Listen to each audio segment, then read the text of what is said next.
A resource-based economy is simply the scientific method applied to social concern, an approach utterly absent in the world today. Society is a technical invention, and the most efficient methods of optimized human health, physical production, distribution, city infrastructure, and the like reside in the field of science and technology, not politics or monetary economics. It operates in the same systematic way as, say, an airplane, and there is no Republican or liberal way to build an airplane. Likewise, nature itself is the physical referent we use to prove our science, and it is a set system, emerging only from our increased understanding of it. In fact, it has no regard for what you subjectively think or believe to be true. Rather, it gives you an option. You can learn and fall in line with its natural laws and conduct yourself accordingly, invariably creating good health and sustainability, or you can go against the current to no avail. It doesn't matter how much you believe you can just stand up right now and walk on the wall next to you. The law of gravity will not allow it. If you do not eat, you will die. If you are not touched as an infant, you will die. As harsh as it may sound, nature is a dictatorship, and we can either listen to it and come in harmony with it, or suffer the inevitable adverse consequences. So, a resource-based economy is nothing more than a set of proven, life-supporting understandings where all decisions are based upon optimized human and environmental sustainability. It takes into account the empirical life ground, which every human being shares as a need, regardless, again, of their political or religious philosophy.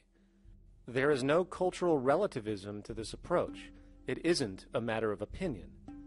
Human needs are human needs, and having access to the necessities of life, such as clean air, nutritious food, and clean water, along with a positively reinforcing, stable, nurturing, and non-violent environment, is demanded for our mental and physical health, our evolutionary fitness, and hence the species' survival itself.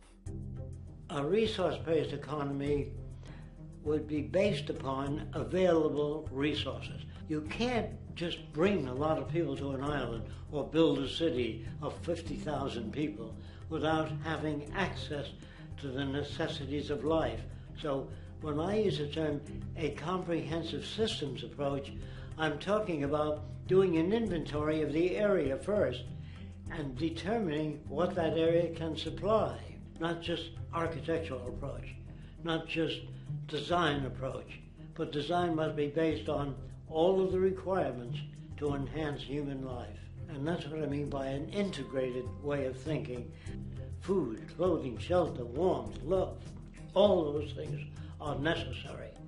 If you deprive people of any of them, you have a lesser human being, less capable of functioning. As previously outlined, a resource-based economy's ground-up, global, systems approach to extraction, production, and distribution is based upon a set of true economic mechanisms, or strategies, which guarantee efficiency and sustainability in every area of the economy. So, continuing this train of thought regarding logical design, what is next in our equation? Where does all this materialize? Cities. The advent of the city is a defining feature of modern civilization. Its role is to enable efficient access to the necessities of life, along with increased social support and community interaction. So how would we go about designing an ideal city? What shape should we make it? Square? Trapezoid? Well, given we're going to be moving around the thing, we might as well make it as equidistant as possible for ease, hence the circle. What should the city contain? Well, naturally we need a residential area, a goods production area, a power generation area, an agricultural area. But we also need nurturing as human beings, hence culture, nature, recreation, and education. So let's include a nice open park, an entertainment events area for cultural purposes and socializing, and educational and research facilities. And since we're working with a circle, it seems rational to place these functions in belts based on the amount of land required for each goal, along with ease of access. Very good. Now, let's get down to specifics. First, we need to consider the core infrastructure, or intestines, of the city organism. These would be the water, good, waste, and energy transport channels. Just as we have water and sewage systems under our cities today, we would extend this channeling concept to integrate waste recycling and delivery itself. No more mailmen or garbage men. It is built right in. We could even use automated pneumatic tubes and similar technologies. Same goes for transport. It needs to be integrated and strategically designed to reduce or even remove the need for wasteful, independent automobiles.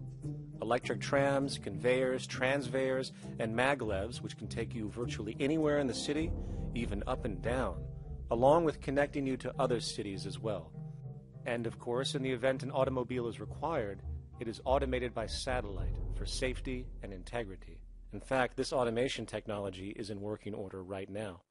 Automobile accidents kill about 1.2 million people every single year, injuring about 50 million.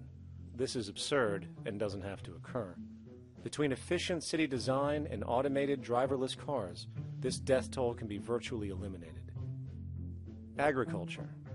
Today, through our haphazard, cost-cutting industrial methods, using pesticides, excessive fertilizers, and other means, we have successfully destroyed much of the arable land on this planet, not to mention also extensively poisoning our bodies.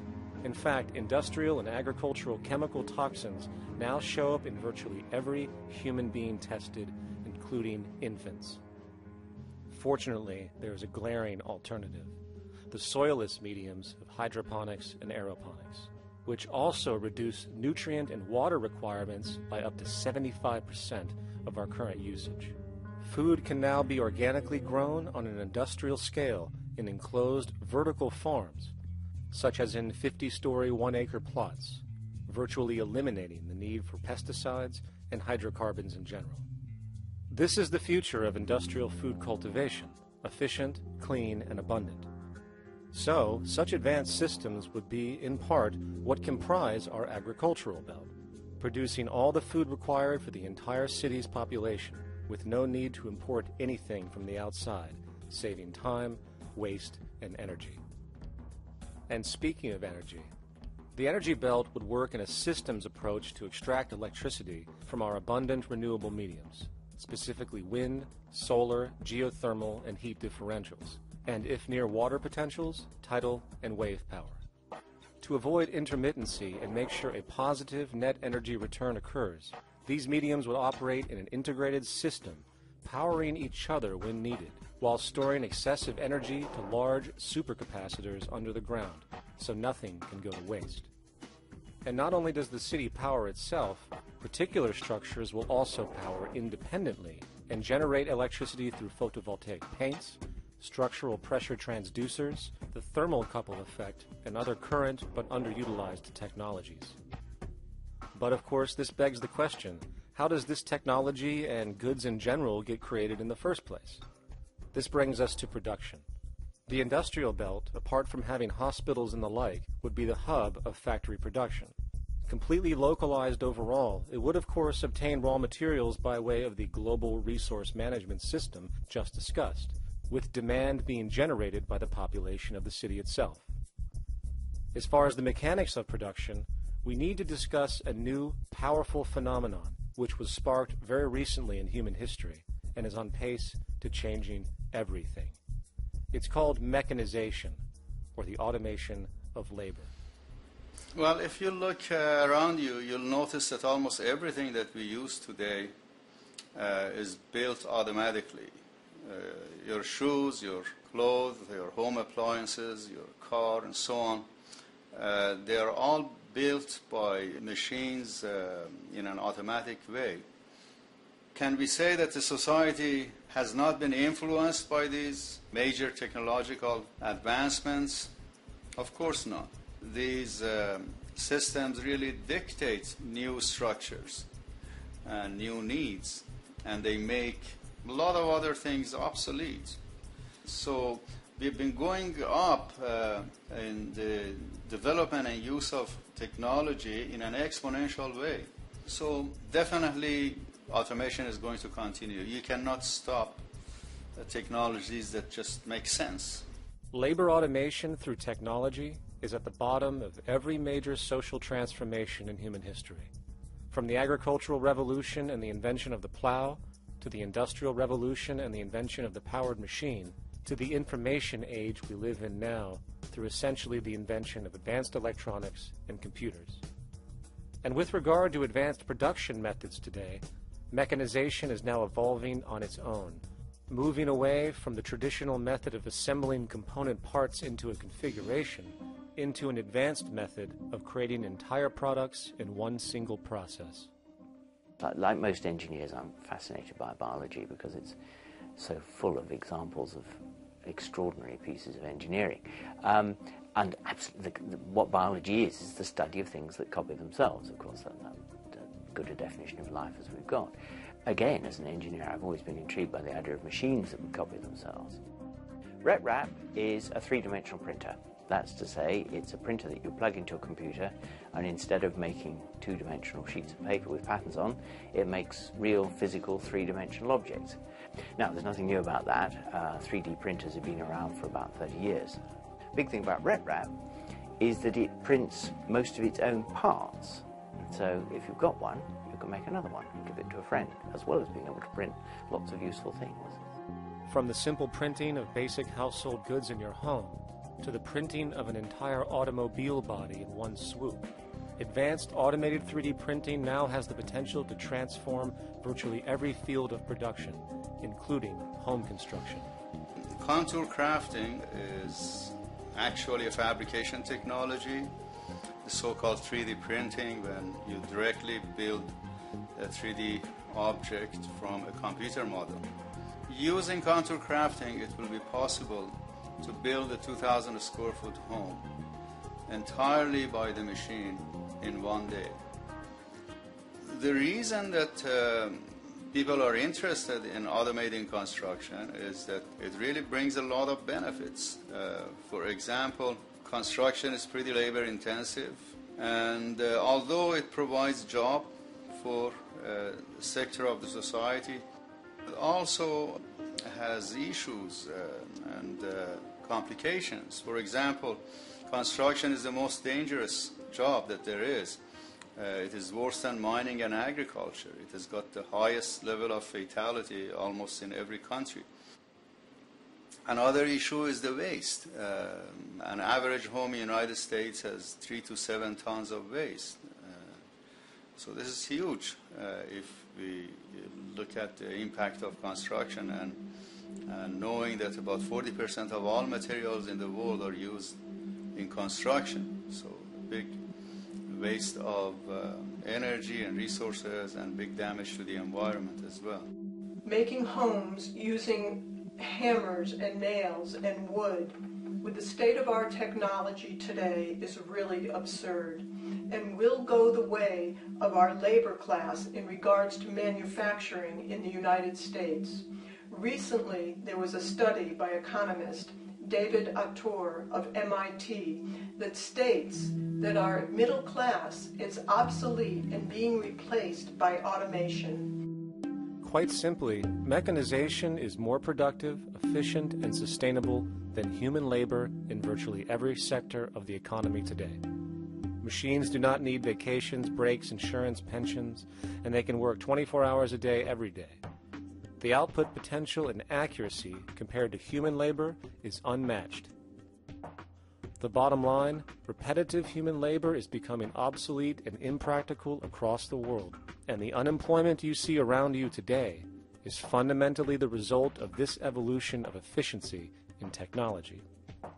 For years, market economists have dismissed this growing pattern, which could be called technological unemployment, because of the fact that new sectors always seem to emerge to reabsorb the displaced workers. Today, the service sector is the only real hub left and currently employs over 80% of the American workforce, with most industrialized countries maintaining a similar proportion. However, this sector is now being challenged increasingly by automated kiosks, automated restaurants, and even automated stores. Economists today are finally acknowledging what they have been denying for years. Not only is technological unemployment exasperating the current labor crisis we see across the world due to the global economic downturn, but the more the recession deepens, the faster the industries are mechanizing. The catch, which is not realized, is that the faster they mechanize to save money, the more they displace people, the more they reduce public purchasing power. This means that while the corporation can produce everything more cheaply, fewer and fewer people will actually have money to buy anything, regardless of how cheap they become. The bottom line is that the labor for income game is slowly coming to an end.